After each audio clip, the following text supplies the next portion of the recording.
이미 선언된 심판 앞에서라는 제목으로 계속해서 유다서를 살펴보겠습니다.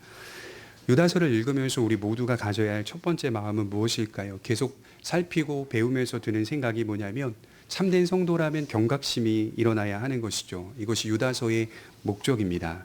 이러한 말씀을 대하면서 경각심을 가져야 우리가 이 시대 가운데서 믿음을 지켜갈 수 있다라는 사실을 말씀을 드리는 것이죠. 여러분, 경각심이란 무엇일까요? 막연한 두려움이 아닙니다. 불완전한 믿음과 구원을 의식하라는 의미도 아닙니다. 그러니까 경계하고 경각심을 갖다라는 의미가 어떻게 보면 잘못 이해하게 되면 우리가 가지고 있는 믿음이라고 하는 것이 불완전하기 때문에 또 우리가 받은 구원이라는 것도 좀 부족하기 때문에 우리 스스로가 우리의 믿음과 구원을 세워가기 위한 경계요, 경고라고 이해할 수 있겠지만 그런 의미는 결코 아닙니다. 이 시대를 분별하며 정신을 차리고 이 완전한 복음 위에 믿음을 굳게 세워가는 태도를 경각심이라고 성경에서는 말씀하고 있습니다. 유다는 지금 교회 안에 있는 거짓 교사들이나 거짓된 성도들을 정죄하는 데서 멈추지 않고 교회 공동체 안에 있는 성도들이 자기 자신을 돌아보아 옳은 길을 계속 주시하고 걸어가도록 요청하고 있는 것입니다. 과연 너희가 그리스도의 생명을 누리고 있는 존재라면 이런 거짓된 신앙의 모습과 태도와 자세와 열매와 특징들이 나타날 수 없다라고 하는 것이죠. 인간은 부족하기 때문에 일부분 실족할 수 있습니다. 그런데 유다서에 나타나고 있는 거짓 교사들과 거짓된 성도들의 신앙은 실수하는 차원이 아니라 그 마음에 예수 그리스도를 믿지 않고 있는 차원에서 신앙생활을 이어가고 있다는 것이죠. 하나님 두기를 싫어합니다. 하나님의 말씀의 권위를 인정하지도 않습니다. 사도들의 일치된 가르침을 받지도 않습니다. 그리하여 생명을 누려야 할 그 자리에서 생명 없음을 뿜어내고 있는 사람들이 거짓 성도들이고 거짓 교사들이다, 이렇게 얘기하는 것이죠. 이런 맥락 안에서 첫째로 우리가 살필 것은 하나님의 심판이라고 하는 주제가 갑자기 주어진 예언이 아니라는 사실입니다. 우리 14절을 한번 볼까요? 아담의 7대 손 에녹이 사람들에 대하여도 예언하여 이르되 보라, 주께서 그 수만의 거룩한 자와 함께 임하셨나니. 다시 한번 유다는 위경을 인용하고 있는데요.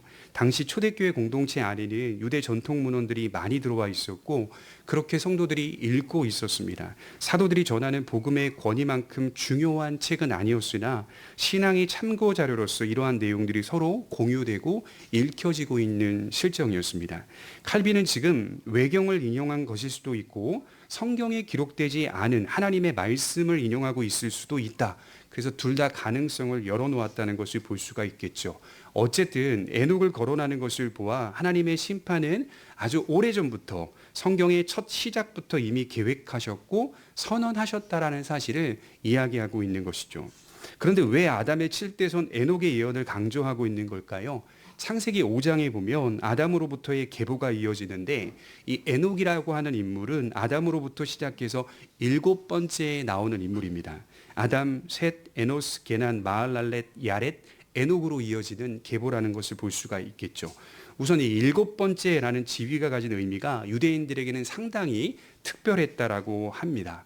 여러분, 하나님은 몇째 날에 안식하셨죠? 7째 날에 안식하셨죠. 여러분, 방주는 7째 달에 머물렀습니다. 이스라엘 사람들은 7일 동안 무교봉을 먹었습니다. 그리고 7째 날에 안식했습니다. 우리가 잘 아는 요한계시록에서 7교회, 7째 인, 7천사, 7촛대, 7별 등 성경 속에서 7이라고 하는 숫자가 가지고 있는 매우 특별한 의미가 있는 것을 다 알고 있을 겁니다. 7이라는 숫자는 잘 아시다시피 완전수입니다. 완벽수입니다. 그러니까 우연이 아니라 하나님의 완전한 뜻 안에서 이 심판이라고 하는 주제가 아주 오래전부터 완벽히 예언되어 있는 상태다, 그 얘기를 하고 있는 것이죠. 그러니까 지금 아담의 7대 손 에녹의 심판에 관한 예언은 매우 중요하고 특별하다라는 사실을 이야기하는 겁니다. 그러면 여러분, 에녹은 누구입니까? 많은 내용이 나오지는 않지만 분명한 사실은 이 세상에서 하나님을 진실하게 섬겼던 경건한 자라고 성경은 말하고 있어요.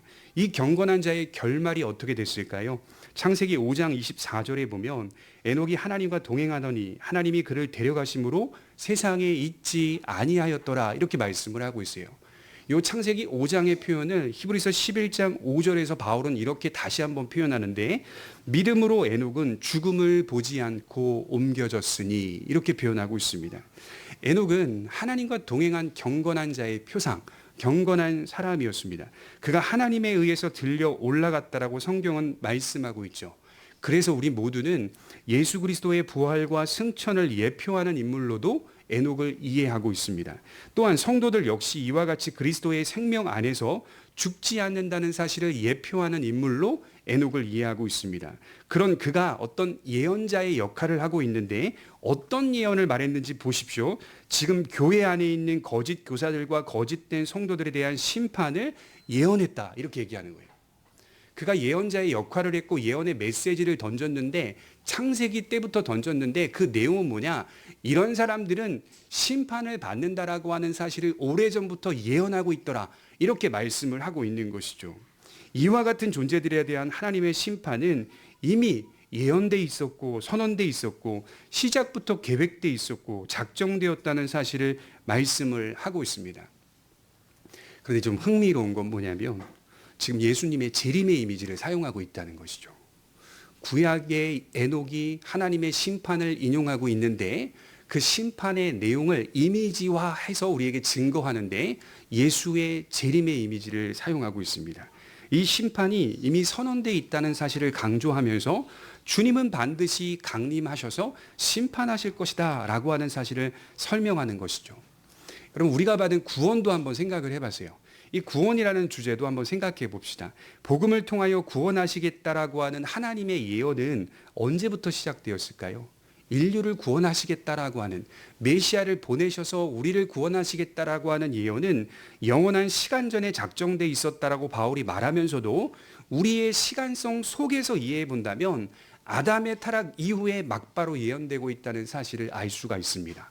창세기 3장 15절에 보면 내가 너로 여자와 원수가 되게 하고 내 후손도 여자의 후손과 원수가 되게 하리니 여자의 후손은 내 머리를 상하게 할 것이요 너는 그의 발꿈치를 상하게 할 것이니라.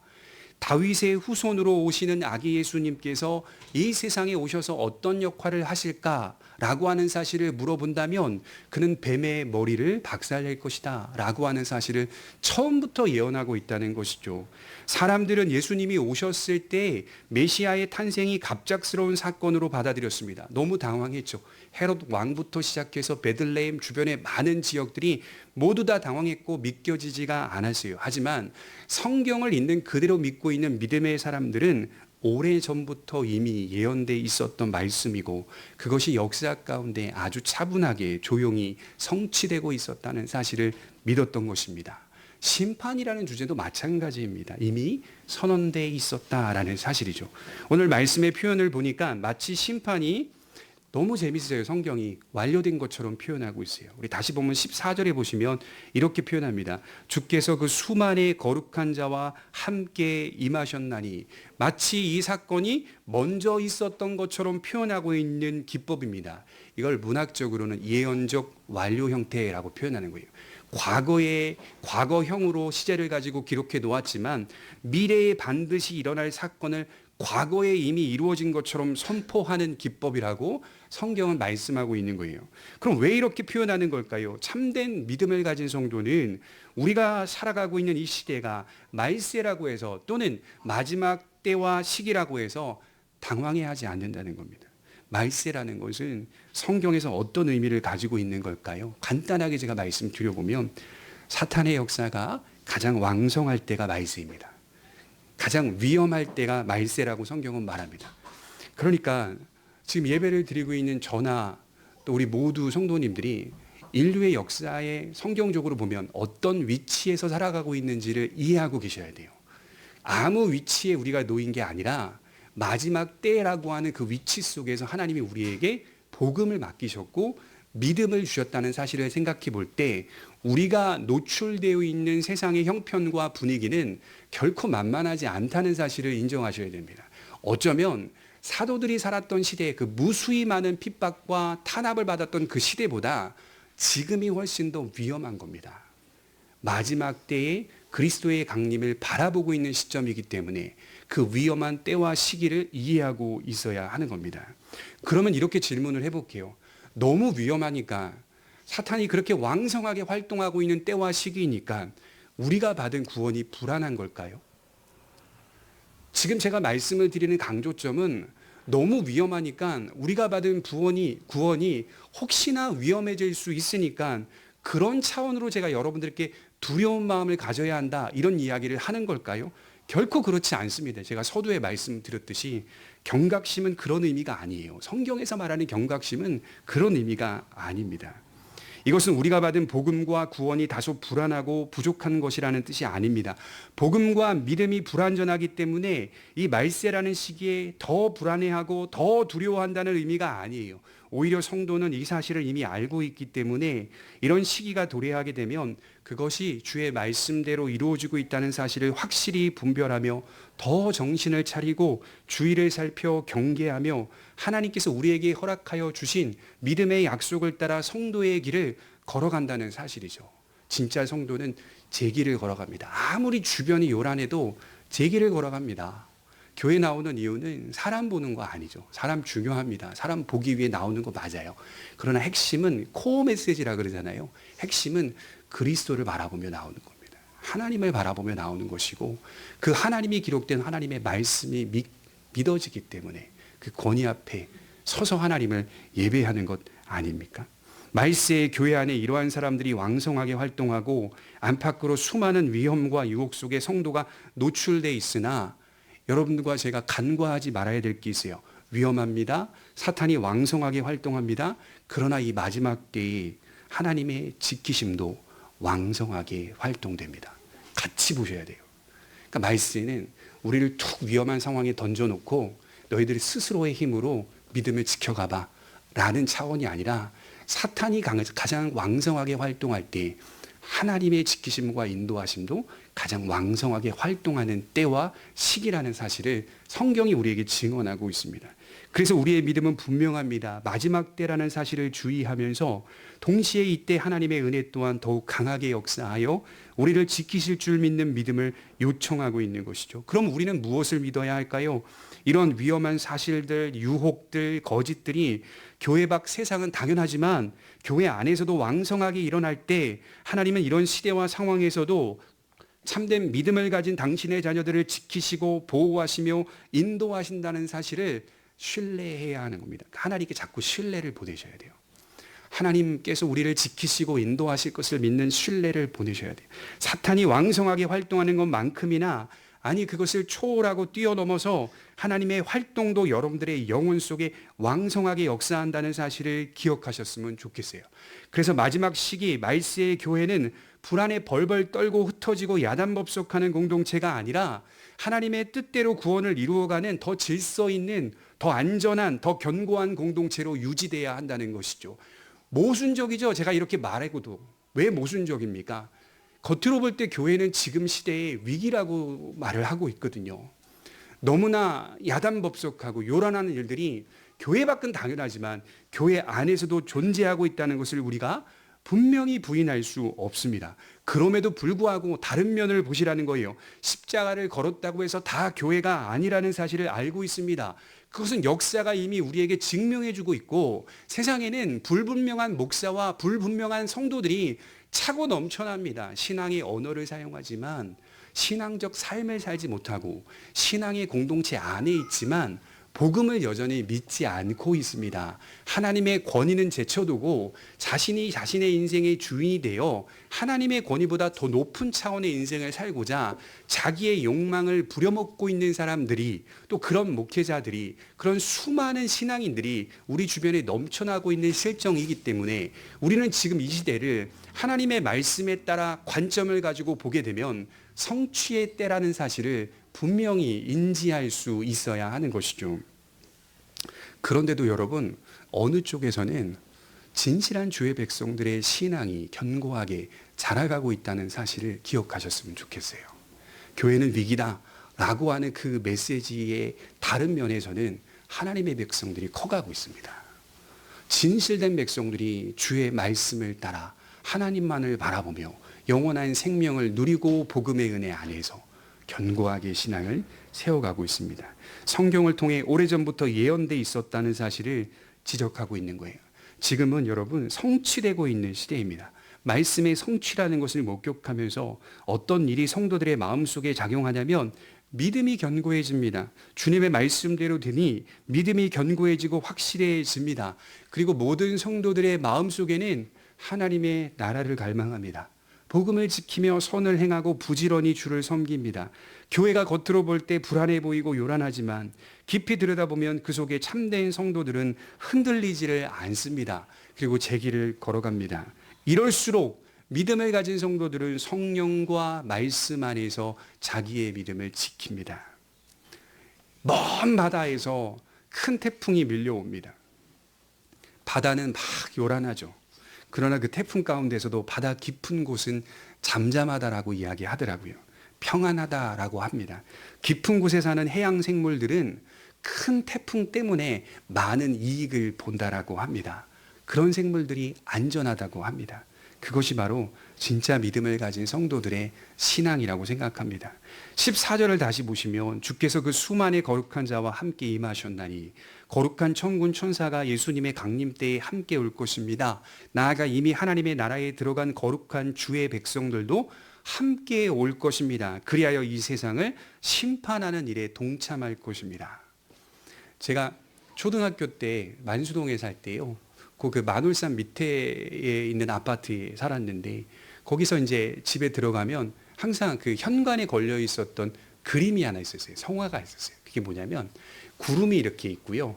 사람들이 그 구름 위에 있고 천사들이 그 사람들 사이에 섞여서 이게 땅으로 내려오는 그런 아주 유명한 그림입니다. 그러니까 기독교 서점에 가면 거의 제일 대표적으로 걸려 있는 성화라고 볼 수가 있겠죠. 그러니까 어린 나이에 그걸 누가 저에게 해석해 주는 사람은 없죠. 간혹 이제 어머니가 저에게 말씀해 주시니까 아 그런 내용이구나라는 것을 이제 인지하고 뭐 이런 그림을 걸어놓나 그러면서 이제 그냥 학교 다니고 그렇게 자랐던 생각이 듭니다. 그럼에도 불구하고 지금 성인이 대해서 생각을 해보면 그것이 성경의 말씀에서 토대로 그려진 그림이기 때문에 참 위로가 되더라고요. 다시 한번 묵상이 되고 생각이 되더라고요. 그 그림들이 저에게 주는 메시지는 뭐냐면 하나님의 심판 때문에 두려워 벌벌 떠는 신자의 모습을 만들어내는 게 아니라 그들 가운데 내가 있다라는 생각을 하게 만든다는 거예요. 그 그림 속에 내가 있다라는 생각을 하게 만들어 예수께서 강림하실 때에는 심판의 주제가 제 마음속에 코어 메시지, 아주 핵심적인 주제가 아니라 우리를 데리러 오신다, 우리를 구원하신다라는 메시지로 다가오니 그것이 그렇게 소망 가운데 반갑고 환영이 되더라는 겁니다. 그러니까 예수님의 강림은 천군 천사와 그들과 함께 섞여 있는 거룩한 주의 백성들이 함께 강림하는 그 강림의 모습은 믿음을 가진 신자들에게 어떻게 느껴지냐면 그것이 소망 가운데 환영받을 일들로 느껴진다는 거예요. 그러니까 이 인생 속에 강림을 생각해 보면 더 우리를 인생 가운데 믿음으로 살게 만드는 의욕을 우리에게 허락해 준다는 거예요. 그리하여 하나님이 우리에게 주시는 말씀은 위로와 격려라는 사실을 깨닫게 됩니다. 그리고 우리는 조금 더 깊이 생각해야 할 것이 하나님의 심판이 아주 오래전부터 이미 예언되어 있었고 작정되어 있다면 그것이 다른 측면에서 생각을 해볼 때 악을 방치하시는 하나님이 아니라 악에 대하여 오래 참고 계시는 하나님을 묵상할 수 있어야 합니다. 유다서와 많이 닮아 있는 베드로 후서는 이렇게 말씀하고 있어요. 베드로 후서 3장 9절에 보면 주의 약속은 어떤 이에 더디다고 생각하는 것처럼 더딘 것이 아니라 오직 너희를 대하여 오래 참으사 아무도 멸망치 않고 다 회개하기에 이르기를 원하시느니라. 심판의 확정성, 심판은 확실하지만 그 심판의 사건이 당장에 도래하지 않는 이유는 딱 하나예요. 오래 참으사 멸망치 않기를 바라시는 하나님의 마음입니다. 인간이 하나님 앞에서 가진 모든 것을 다하여서 하나님의 복음을 들을 때 회개해야 한다라고 성경은 말씀을 하고 있어요. 성경이 회개하라고 한다면 인간은 회개해야 맞습니다. 회개하기에 이르기를 하나님이 원하시기 때문이죠. 그러나 타락한 인간은 회개하지도 않고 회개를 싫어합니다. 도리어 우리가 무슨 잘못을 했는가를 매일같이 따지는 게 인류의 역사입니다. 그리고 인간은 신의 자리를 늘 침범합니다. 하나님의 오래 참으심은 분명하지만 하나님은 악을 영원히 방치하지 않으실 겁니다. 그렇기 때문에 성도는 여유가 또 생기겠죠. 오랜 시간 동안 단 한 번도 세상에 이 땅과 만물과 하늘은 바뀐 적 없다. 라고 베드로 후서에 많은 사람들이 신앙인들을 조롱했는데도 성도는 하나님의 심판이 더딘 것은 더딘 게 아니라 하나님이 오래 참고 계시는 것이고 반드시 심판하실 것이다 라고 하는 사실을 믿기 때문에 우리 일상에서 마주하는 원통함과 억울함, 그리고 우리 스스로가 보복을 갖고 싶어하는 이 보복적 마음을 하나님께 내어 맡길 수 있는 여유로움을 갖게 되는 겁니다. 객관적으로 충분히 심판하실 그 하나님을 믿기 때문에 원통함과 억울함, 내 모든 고생과 수고, 비통한 형편, 슬픔, 좌절, 그리스도 안에서 경험되는 인생의 온갖 고뇌들을 하나님 앞으로 가지고 나와서 내어 맡길 수 있어요. 그러면 우리 안에 만족이 되고 혹시나 우리에게 피해를 입힌 수많은 대적들에게 선으로 갚음으로써 그들의 머리에 숯불을 쌓아놓아 그들로 하여금 부끄러움과 수치를 느끼게 하고 회개하도록 이끌 수 있는 지혜로운 신앙적 삶을 이끌어낼 수가 있습니다. 나아가 숯불은 장차 그들에게 있을 심판이 결코 평범한 심판이 아니라 쌓아올린 무시무시한 심판이라는 점을 상징하고 있는 것이겠죠. 그래서 바울은 로마서 12장 20절에 내 원수가 줄이거든 먹이고 목마르거든 마시우라 그리함으로 내가 숯불을 그 머리에 쌓아놓으리라. 이것이 우리가 말세에 누리는 복음의 가치와 능력입니다. 우리 두 번째로 좀 살펴볼 것은 심판의 기준이라고 하는 것이 사람의 죄의 양이 아니라 경건치 않음에서 비롯된다라고 말씀을 하는 것이죠. 우리 15절을 보시면 이렇게 기록되어 있습니다. 이는 무사람을 심판하사 모든 경건하지 않은 자가 경건하지 않게 행한 모든 경건하지 않은 일과 또 경건하지 않은 죄인들이 주를 거슬러 한 모든 완악한 말로 말미암아 그들을 정죄하려 하심이라 하였느니라. 여러분, 한 구절에 반복되는 단어가 무엇이 보입니까? 경건이라는 단어가 몇 번 나오는지를 보셔야 돼요. 이 단어가 한 구절 안에 4번이나 나오고 있어요. 강조하는 겁니다. 여러 가지 범죄의 특징들이 나오지만 이 모든 죄악들은 불경건에서 나온다 이렇게 말하는 거예요. 불경건은 무엇일까요? 하나님을 인정하지 않는 마음과 태도입니다. 하나님 없이도 살 수 있다고 여기는 마음과 태도입니다. 하나님의 뜻, 하나님의 말씀, 하나님의 권위를 무시하거나 배제하는 삶의 전 방향입니다. 제가 가끔씩 이제 불교 철학에 대해서 관심이 많아서 틈틈이 이제 읽을 때가 있는데요. 계속 살펴보면서 느끼는 게 뭐냐면, 이 불교라고 하는 이 종교가 굉장히 이 사상 집단이 무시무시한 죄가 뭐냐면, 불교 철학의 핵심은 신이 없다는 겁니다. 들어가면 들어갈수록 뭘 발견하냐면 신이 없다. 그래서 지금 나타나는 이제 부처님을 향한 신앙의 고백들은 사실 다 이게 가짜입니다. 지금 이 대승불교에 나타나고 있는 신앙적 형태는 처음에 소승불교에서 시작됐던 신앙의 핵심과는 전혀 다른 겁니다. 전혀 달라요. 불교의 핵심은 신이 없다는 거예요. 절대자가 없습니다. 창조주도 없습니다. 현실 고통 가운데서 해탈하여서 열반에 이르게 되는 누구만 남아 있습니까? 자기 자신만 있습니다. 그러니까 불교의 신은요, 자신입니다. 자신. 그러니까 수행과 공덕을 쌓아서 자신이 부처가 되어가지고 이 힘든 고뇌하고 고통의 세상 속에, 사성제라고 하는데요, 8가지의 정도를 걸어서 열반하자.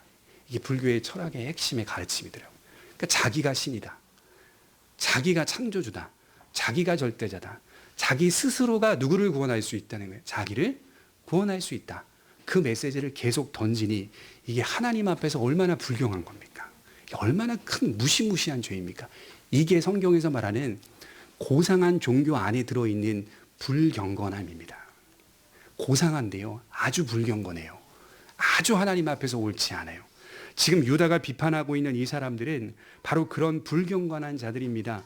교회 공동체 안에 있기 때문에 참된 성도와 비슷해 보일 수도 있으나 그들의 마음은 하나님을 인정하지 않아요. 우리가 지나왔듯이 하나님을 인정하지 않는 것 중에 제일 큰 증거는 뭐라고 제가 말씀드렸죠? 4절에 보면 제일 큰 증거를 이렇게 말하고 있어요.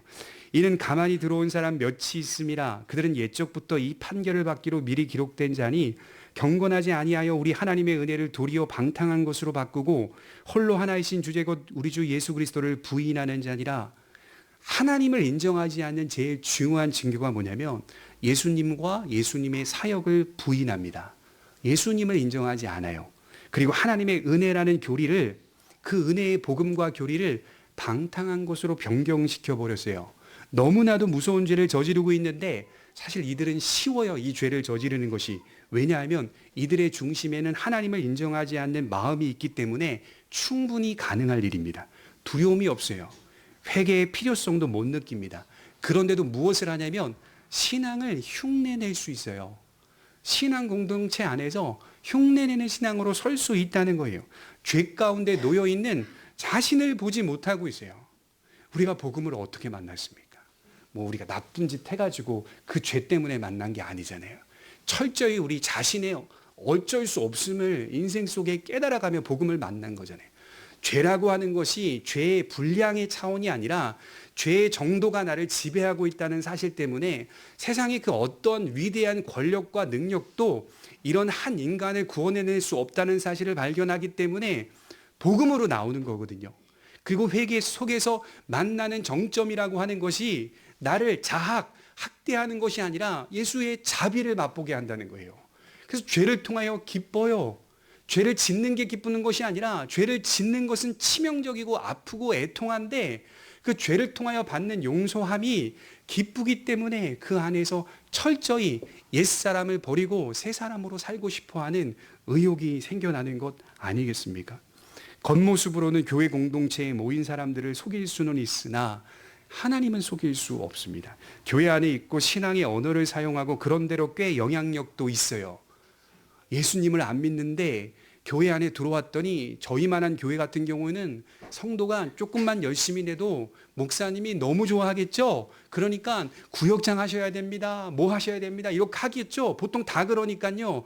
그렇게 다 속일 수 있어요. 이 사람들은 꽤 영향력이 있었던 사람들이기 때문에 유다는 거짓 교사들이라고 평가하고 있어요. 그러나 그들에게 있는 핵심적인 게 뭐냐면 생명의 부재가 보입니다. 생명이 없어요. 생명이 없어요. 그래서 19절이 정확하게 진단하는 거예요. 이 사람들은 육에 속한 자이며 성령은 없는 자이니라. 가장 심한 욕 아닙니까? 가장 심한 저주 아닙니까? 결정된 운명이라면 얼마나 불쌍한 인생들입니까? 탐심에 지배받아 사는 존재들이라면 분명히 이들은 아첨하여 많은 이익을 얻었을 것입니다. 16절이 그렇게 말하죠. 거짓된 것으로 돈을 모아 이 세상에서 부하게 살고 영원히 멸망한다면 무슨 소용이 있겠습니까? 성경이 그렇게 말하고 있어요. 이들에게 어떤 열매가 나오는지를 보십시오. 16절에 보면 원망, 불만, 정욕대로 행하는 삶, 입으로는 자랑하는 말을 하고 이익을 위하여 아첨한다고 되어 있습니다. 간단히 말해서 하나님 앞에서 살아가는 수직적인 삶이 없습니다. 아예. 그럼 무엇만 남았냐? 수평적인 삶만 남아 있습니다. 이들은 오로지 수평적인 삶으로 사는 사람들입니다. 사람 앞에서만 커지는 신앙만 있습니다. 왜 사람 앞에서만 살고자 할까요? 사람만 믿으니까요. 그렇잖아요. 수평적 삶에만 기울이는 사람들은 사람만 보이고 사람만 믿으니까요. 그래야 나의 이익을 채울 수 있다고 생각하니까요. 그래서 이익이 된다고만 한다면 누구에게든지 아첨합니다. 아첨합니다. 그런데 재밌는 게 뭘까요? 사람 앞에서만 커지는 신앙들이 칭찬을 많이 받아요. 이게 또 재밌는 겁니다. 사람 앞에서만 신앙 공동체 안에서 세우려고 하는 사람들이 수많은 성도들에게 칭찬을 받아요. 세상에서 인정을 많이 받는 경우가 많습니다. 사람에게 잘하니까요. 건전한 신앙은 수직적 관계의 도움으로 수평적 관계를 세워가는 신앙입니다. 그런데 이들은 하나님의 은혜를 도리어 방탕의 것으로 바꾸었습니다. 그리고 교회 내에 있는 성도들에게 탐욕과 성적인 타락을 조장하기 시작합니다. 쾌락을 도모합니다. 야, 우리 구원받았고 은혜의 복음을 받았잖아. 그러니까 즐기면서 살아도 돼. 어차피 하나님이 우리를 용서하실 것이니까. 쾌락을 도모하며 정욕대로 살아가도 된다라고 하는 것을 조장합니다. 고대 로마 시대에는 성적 타락이 문화였다고 해요. 남자들의 타락은 그냥 일반적인 문화였다고 해요. 그 문화가 교회 안에 들어와서 성도들을 조장합니다. 복음을 그렇게 사용하고 있습니다. 믿음을 그렇게 사용합니다. 누룩이 번지듯이 교회 안에는 그런 가르침을 받아들이는 사람들이 급격하게 빠르게 늘어나고 있습니다. 이 켈빈의 책을 보니까 칼빈은 이 본문에서 이 사람들을 뭐라고 정의하냐면 에피큐리안 이렇게 말해요. 이들은 에피큐리안들이었다. 사도행전 17장 18절에 보면 어떤 에피쿠로스와 스토아학자들도 바울과 쟁론할 때 어떤 사람은 이르되 이 말쟁이가 무슨 말을 하고자 하느냐, 어떤 사람은 이르되 이방신들을 전하는 사람인가 보다 하니 이는 바울이 예수와 부활을 전하기 때문이로라. 바울이 이 아테네에 도착해서 많은 사람들에게 복음을 전하는데 그때 아레오파고스라고 하는 한 광장에서 여러 철학자들과 만나 언쟁이 일어납니다. 그 대표적인 철학자들이 에피쿠로스라고 하는 철학자와 스토아 학파였습니다. 에피쿠로스를 따르는 사람들과 스토아를 따르는 사람들의 그런 언쟁이었던 것 같아요. 에피쿠로스 철학은 현대식으로 표현하자면 행복이 최고다라고 말하는 철학입니다. 쾌락을 추구하는 철학입니다. 이 철학을 따르는 자들에게 어떤 특징이 역사 가운데 많이 나타나냐면 방탕한 삶이 많이 발견된다고 해요. 물론 이 사상도 이런 방탕의 길로 쾌락을 설명하지는 않지만 그럼에도 불구하고 당대 많은 사람들이 어떤 식으로든 만족을 경험할 수만 있다면 그런 상태가 된다면 무엇이든지 행할 수 있다라고 본 것입니다. 그래서 방탕, 즐거움을 그렇게 많이 추구했던 철학이 에피쿠로스라고 하는 철학이에요. 여러분 라오스에 가면요. 방베이라는 곳이 있는데 거기에 송강이라는 곳이 있습니다. 다르게 표현하면 남송강이라고 하는 강이 있는데요. 그 강의 줄기를 따라 보면 술집들이 그렇게 많이 있다고 합니다.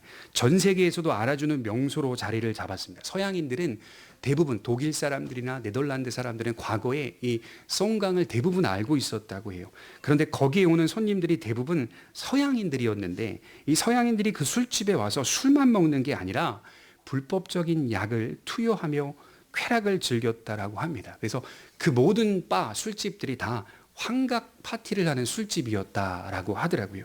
어떤 일이 발생했냐면 많은 서양인들이 강물에 뛰어들어 죽었다고 합니다. 송강에서 죽은 서양인들이 너무 많아지자 이 서양인들이 죽으면 이게 큰 문제가 된다고 해요. 그래서 라오스 정부에서 강력하게 규제해서 술집을 다 없애버렸어요. 지금 어떤가 제가 살펴보니까요. 서치해보니까 1개, 2개 정도만 있고요. 나머지는 다 사라졌어요. 그리고 그 안에서 환각 파티를 하지 못하도록 완벽하게 규제해 놓았고 술만 팔도록 그렇게 해 놓은 것을 보게 됩니다. 핵심은 뭐냐? 거기가 쾌락의 장소였다고 합니다. 지금 유다서에서 은혜를 방탕한 것으로 바꾸어서 육체를 따라가는 이 사람들은 도대체 왜 이렇게 쾌락에 집착하는 걸까요? 왜 이렇게 은혜를 방탕한 것으로 바꾸어서 살아가는 그 삶을 집착하는 걸까요? 에피쿠로스 철학을 살펴보면 가장 중요한 주제가 나오는데 인간이 불안이 없는 상태를 추구해야 한다. 이게 핵심입니다.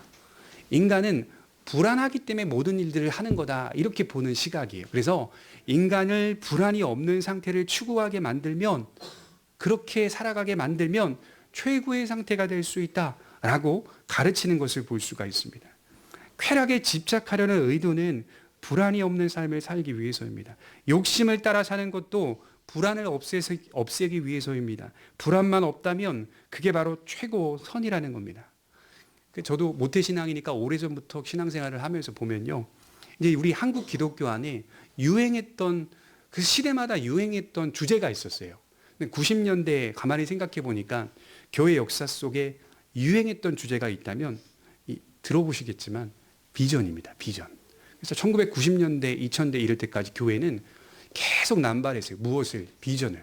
진짜 재밌는 게 뭐냐면 세상도 비전이라는 단어를 남발했어요. 그 시기에. 똑같죠. 교회와 다를 바가 없죠.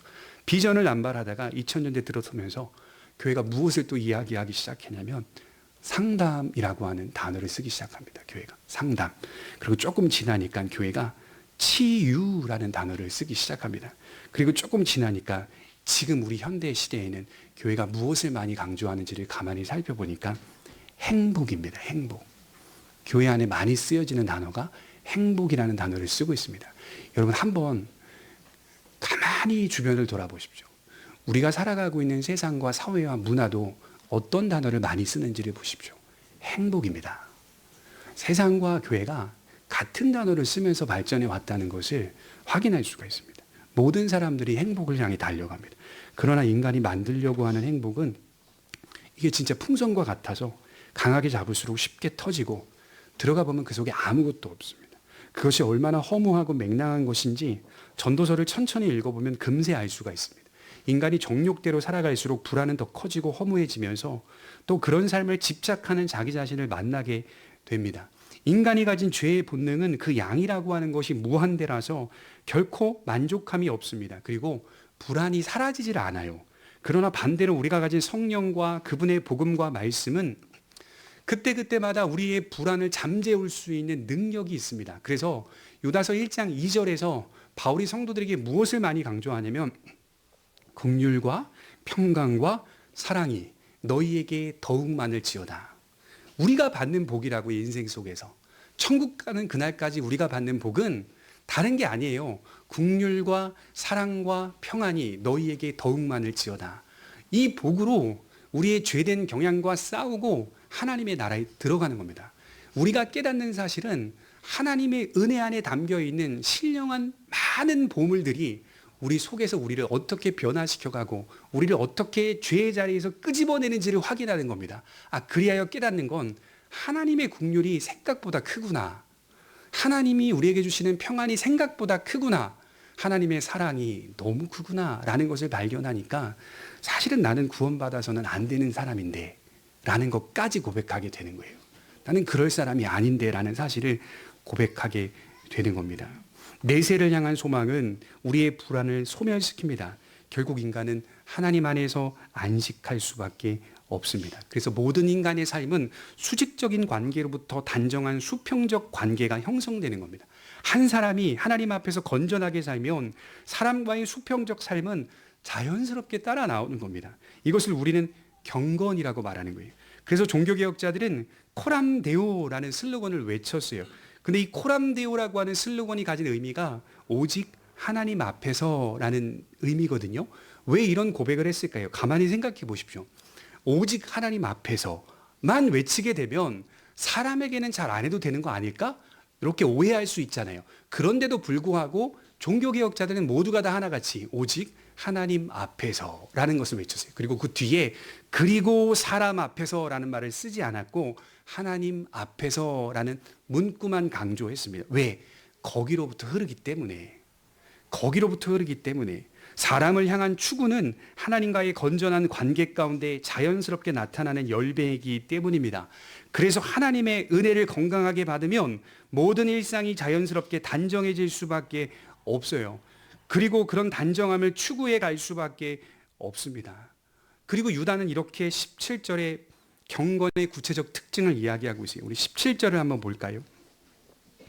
사랑하는 자들아, 너희는 우리 주 예수 그리스도의 사도들이 미리 한 말을 기억하라. 기억하라는 말이 와닿죠. 이것이 성도가 살아내고 이겨낼 수 있는 비결. 단순하게 제가 말해볼까요? 여러분, 우리 믿음의 싸움은 아주 간단합니다. 기억하기만 하면 승리하는 싸움입니다. 그냥 기억만 잘하면 승리하는 싸움이 믿음의 길입니다. 사람들이 다 곁길로 가는 이유가 뭔지 아세요? 복음을 들었고 배웠다고 말하는데 기억을 안 해요. 다 망각해버리고 자기의 복음의 내용으로 자기가 편한 대로의 신앙의 길을 걷기 때문에요. 지금 유다는 말해요. 기억하라. 사도들이 가르쳤던 길을 기억하라 라고 하는 것을 설명하고 있습니다. 이게 정말 재밌는 표현이 뭐냐면 사랑하는 자들아 너희는 이렇게 표현하고 있죠. 구분시켜버리는 거예요. 인클루지오라고 하는 기법인데요. 이게 악인과 너희는 다르다라고 하는 것을 완벽하게 구별을 시킵니다. 그리고 하나님이 우리에게 원하시고 바라시는 인생과 그 길을 너희가 지켜낼 것을 나는 믿는다라는 차원으로 사랑하는 자들아 너희는 기억해야 된다라고 하는 사실을 설명하고 있는 내용입니다. 성도는 기억함으로 믿음을 지키는 사람들입니다. 결코 교회 안에서 새로운 계시를 찾지 않아요. 이미 주어지고 들은 말씀을 더 풍성하게 이해해 갑니다. 팠던 우물, 물 나오니까 다른 우물 파야지. 신자는 그렇게 하지 않아요. 그 팠던 우물 더 깊이 팝니다. 그 안에서 더 깊은 생명수를 길어냅니다. 그게 뭡니까? 복음입니다. 주께서 우리를 위하여 구원하신 은혜의 복음, 완벽한 복음, 다른 복음 없는 그 예수 그리스도의 참된 복음, 거기서 계속 물을 길어냅니다. 그걸 기억하라고 말하고 있어요. 대체로 사람들을 보면 옳은 길을 몰라서가 아니라 알면서도 잊어버리기 때문에 또는 반항심으로 옳은 길을 택하지 않으며 우리 본성이 정직하고 투명한 길을 싫어합니다. 하나님의 뜻에 따라 사는 길을 불편해하기 때문에 곁길로 간다고 말을 하더라고요. 그런데 참된 성도는 기억함으로 믿음을 지키고 있습니다. 무슨 말일까요? 성령과 말씀에 계속 머물러 있는 삶을 고집하는 겁니다. 여러분, 우리의 원천은 뭘까요? 하나님에 대한 감정입니까? 아니면 하나님에 대한 체험 혹은 하나님에 대한 모방이 우리 신앙의 원천입니까? 그게 아니라 하나님의 말씀이 우리의 원천입니다. 하나님의 말씀이 우리 신앙의 원천입니다. 늘 강조드리듯이 하나님 우리의 행위가 아니라 그리스도의 의 안에서 우리를 보십니다. 그리스도의 의 안에서 우리와 관계를 맺고 계시는 겁니다. 우리의 자녀됨도 그리스도의 의 안에서 주어지는 겁니다. 그것이 끝까지 그분의 중보 사역으로 보존되는 겁니다. 그러니까 오해하지 마세요. 예수님이 2000년 전에 골고다 언덕에서 십자가에 못 박혀 돌아가시고 그리고 복음을 우리에게 던져주시고 끝난 게 아니라 주님은 지금 더 바빠요. 중보자 되시는 주님은 더 바쁘시다니까요. 히브리서 읽어보시면 바쁘신 주님의 모습이 목격돼 있어요. 끝까지 중보하시기 위해서 단절이 안 일어나요. 중보는 끝까지 책임지는 겁니다. 우리를 대신하여 우리를 위하여 온전히 위대한 교환이 이루어졌기 때문에 그가 우리의 죄를 가져가시고 우리가 그의 의를 가져왔기 때문에 그 중보의 역사가 때마다 우리의 일상 속에 계속 우리를 이끌어 가고 있는 겁니다. 이 사실을 계속 기억하며 믿음을 지키는 겁니다. 거기에 머물러 있으라. 그것이 이미 선언된 심판 앞에서 우리를 겸손하고도 담대하게 만들어줍니다. 그리스도의 의 밖에서 일어나는 우리의 생각과 행위와 삶과 말들이라면 어떤 열매를 맺는지 보세요. 우리를 더 초조하게 만들고 우리를 더 불안하게 만들고 삶을 질서 있게 세워가지도 못해요. 그리스도 의의 밖에서 일어나는 일들이기 때문에. 그런데 그리스도 의 안에서 이 모든 일들을 묵상하고 믿어보십시오. 우리를 불안하게 만들지 않습니다. 초조하게 만들지 않습니다.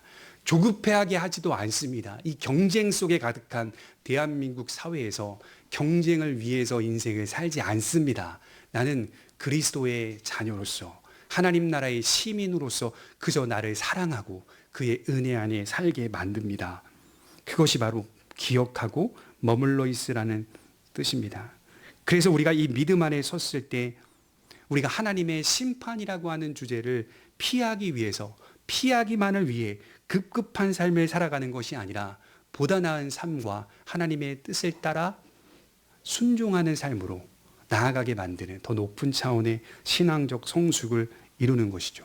제가 이렇게 기독교 신앙을 가진 분들을 만나보면 안타까운 게 뭐냐면 특히 이제 감리교적 성향을 가지신 분들이 그래요. 많이. 구원과 심판이라고 하는 주제 속에서 늘 급급해 있어요. 그러니까 심판이라는 주제를 피하기 위해서 두려움 속에서 자기 신앙을 지켜가는 모습들을 많이 보여주는데요. 그러면 자기 인생 전체가 심판받지 않기 위해 그 두려움 속에 급급하여 살아가는 인생으로 밖에는 설계가 안 돼요.